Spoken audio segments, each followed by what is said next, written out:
Kelanchal times, हर खबर पर हमारी नजर। अब इस नतीजे के बाद जहां जिस राज्य से प्रधानमंत्री चुनाव लड़ते हैं वहां मुखी खानी पड़ी। इस नतीजे के बाद जहां प्रधानमंत्री का विनिंग मार्जिन 1.5 लाख और किशोरीलाल शर्मा जी का 1,66,000, उसके बाद भी अगर यही राग अलाप रहे तो साहब ये सुधरे नहीं है। अभी तो पहला डोज मिला था इन्हें जनता द्वारा, ये तो वैक्सीन का पहला शॉट है, 2 शॉट और 1 बूस्टर डोज, अभी 2 बचे हैं। ये पूरी ऐंठ ये जनता निकालेगी।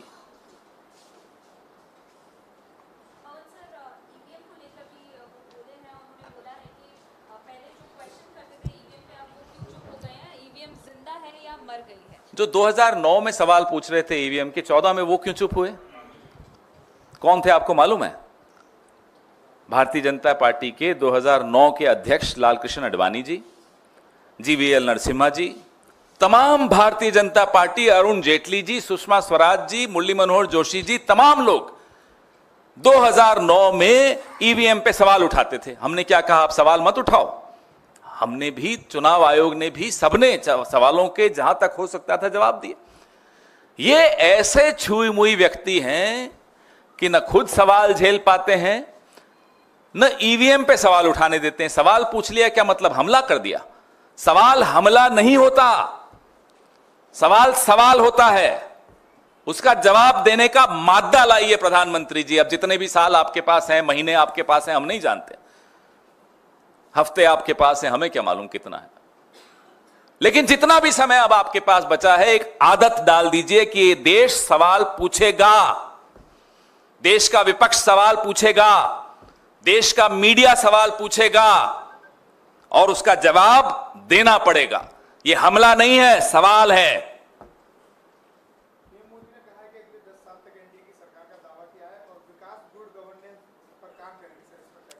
अब हम क्या कहें? जनता ने कह दिया ना, जनता ने तो अभी बोलना शुरू किया है। आगे आगे देखिए जनता क्या क्या बोलती है।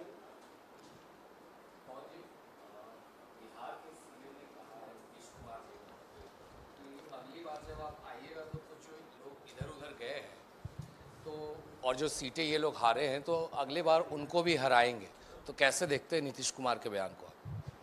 अब देखिए, नीतीश जी ने आज क्या बोला मैं नहीं जानता, कल क्या बोलेंगे वो शायद मैं जानता हूं, बता दूंगा आपको जल्दी।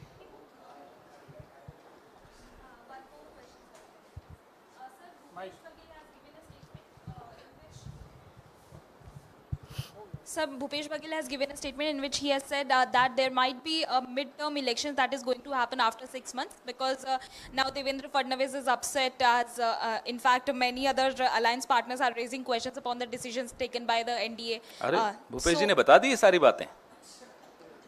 You agree to that? No, we all know it.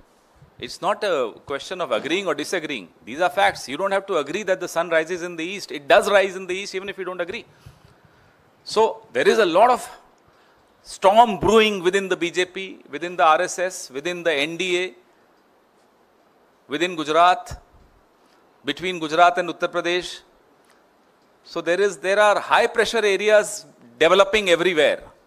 When it develops into a cyclone is a matter of prediction. How intense will be the cyclone? It's again a matter of speculation. But there is a cyclone developing.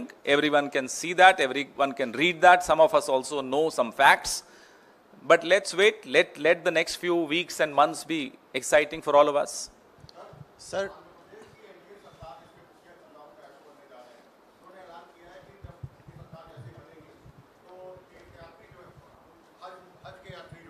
उनके लिए 1 लाख रुपए सरकार की ओर से दिया जाएगा। किसके लिए?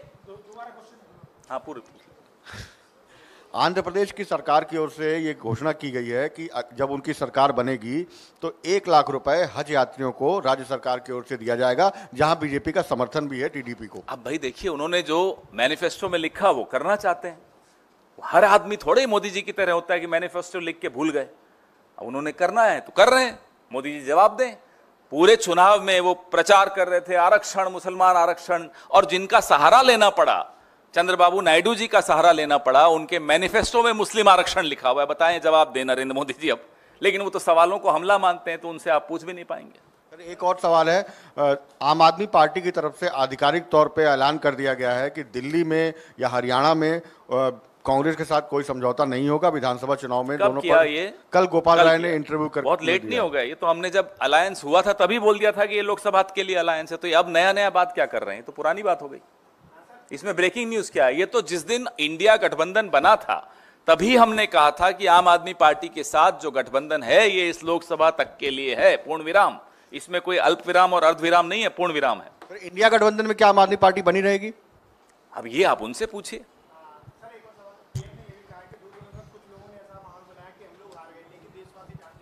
हम ना तो हारे और ना हमारे संस्कार ऐसे हैं, विजय से उम्मीद पैदा नहीं होता, हम पराजित या उपहास भी नहीं करते। अब आपको हंसी आई जब सुना आपने? 10 दिन पहले कहा था कि मैं तो बायोलॉजिकली नहीं हूं अब बोल रहे हैं कि अब जो आदमी भगवान का ही वो अवतार हो, उसके लिए वाराणसी में 3 राउंड हारना और फिर संघर्ष करते हुए जीतना, क्या इसको आप जीत मानते हैं? उनके किचन कैबिनेट की सदस्य, एक नहीं अनेक, स्मृति ईरानी जी तो एक हैं, और भी अनेक लोग, 17 मंत्री, उनके किचन कैबिनेट के लोग धराशायी हो गए, इसको वो जीत मानते हैं? उनका विनिंग मार्जिन, उसी राज्य में राहुल गांधी लड़े 3,40,000 से जीते, राहुल जी के पड़ोस में किशोरीलाल शर्मा जी 1,66,000 से जीते, वहां वो 1.5 लाख में संघर्ष करते हुए, रेंगते हुए जाकर जीते। इसको आप जीत मानते हैं? प्रधानमंत्री जी को खुश हो लेने दीजिए। अब ये खुशी कितने हफ्तों की है, कितने महीनों की है, ये तो वो जो बायोलॉजिकल नहीं है ना, वो भगवान, वो वाला भगवान, वो जाने। पवन जी, अभी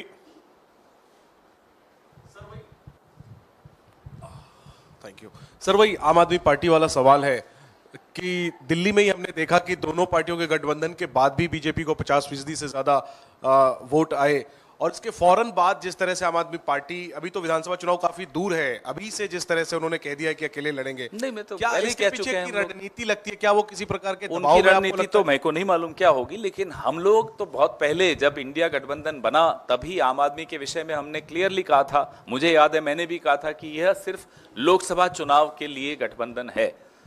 रही बात कि दोनों मिलकर लड़े फिर भी नतीजे अच्छे नहीं रहे, तो हम अपने यहाँ जो प्रदेश की इकाई है उससे चर्चा कर रहे हैं।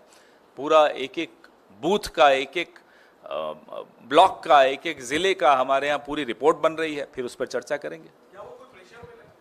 कौन? अब उनके प्रेशर के बारे में तो मैं नहीं बता सकता ना।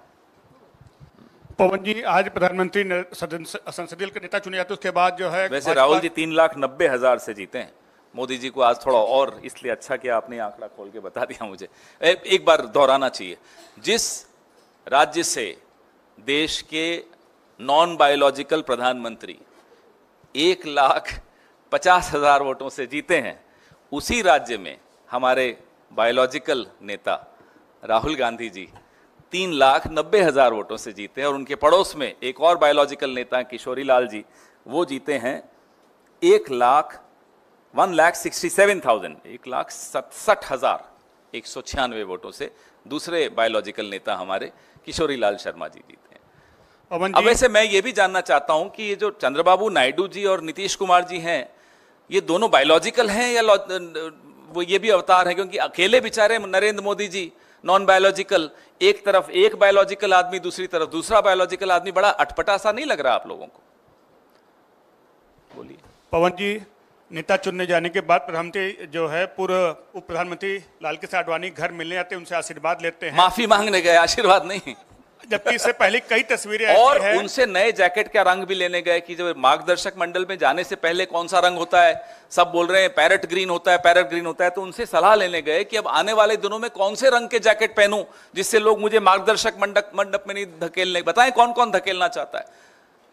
नागपुर वाले, नागपुर में भी 2 लोग हैं जो धकेलना चाहते हैं नो मार्गदर्शक मंडल से। उत्तर प्रदेश वाले, उनके जैकेट का रंग, उनका तो कपड़ों का रंग अलग होता है एकदम, वो भी धकेलना चाहते हैं। तो मोदी जी आज मुरली मनोहर जोशी जी से भी मिले, वहां भी पांव छू के माफी मांगी। अब वो तमाम लोगों से माफी मांग रहे हैं। वो दिन दूर नहीं है जब वो इस देश से भी माफी मांगेंगे। सवाल मेरा पूरा नहीं हुआ। जिस तरह से आज आशीर्वाद मांगने तस्वीरें सामने आई, वहीं पुरानी तस्वीरें कुछ ऐसी भी हैं कि जब आडवाणी जी ये मोदी जी से अभिवादन करते हैं या हाथ मिलाने का प्रयास करते हैं तो उन्हें इनकार करते हुए या इग्नोर करते हुए आगे बढ़ जाते हैं। वहीं आज आशीर्वाद की तस्वीरें भी सामने हैं। आज मैंने देखा था, मैं जब चैनल्स बदल रहा था कि कहीं कपिल शर्मा दिख जाए, तो कपिल शर्मा नहीं दूसरे दिख रहे थे, नरेंद्र मोदी जी दिख रहे थे।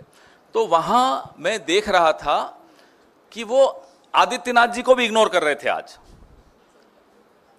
अब आने वाले दिनों में देखिए किस किस को इग्नोर करते हैं, फिर किस किस से जाके माफी मांगते हैं। देश को इग्नोर किया 10 साल, तो ये तो आदित्यनाथ जी हैं, वो तो अडवाणी जी हैं, छोटी सी बात है। पूरे देश को इग्नोर किया, देश के किसान को इग्नोर किया, देश के जवान को इग्नोर किया, देश के मध्यम वर्ग को इग्नोर किया, देश के व्यापारी को इग्नोर किया, किसको नहीं किया। पवन जी कह रहा था कि आज प्रधानमंत्री नरेंद्र मोदी जब एनडीए की जब बैठक हो रही थी तो उन्होंने पैर छू के प्रणाम भी किया नीतीश कुमार ने, लेकिन अभी भी ये खींचतान ये चल रही है कि क्या नीतीश कुमार दोबारा से पलटी मारेंगे, क्योंकि उनके नाम के पीछे ही पलटू राम का नाम एक। वो डर भी रहे थे, मैं देख रहा था नरेंद्र मोदी जी जब ये पाँव छूने जा रहे थे, उन्हें लगा कहीं पाँव खींच न लें, तो वो डर था। तो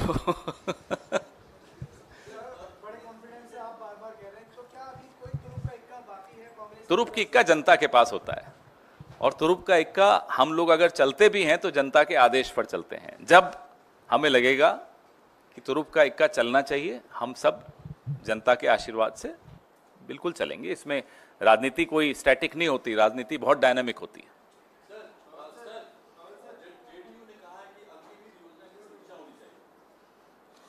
अच्छा लग रहा है, धीरे धीरे मोदी जी भी वो सब बातें दोहराएंगे जो राहुल जी कहते आए हैं। अभी देखना थोड़े दिनों में मोदी जी क्या क्या बोलने वाले हैं, किसानों के एमएसपी का कानून, जाति जनगणना, कोई ऐसी बात नहीं रह जाएगी जो राहुल गांधी ने नहीं बोली हो। मोदी जी करना पड़ेगा। जनता ने उनको अच्छा झटका दिया और नहीं करेंगे तो मैंने आपको कहा है कुछ हफ्ते कुछ महीने देखते रहिए।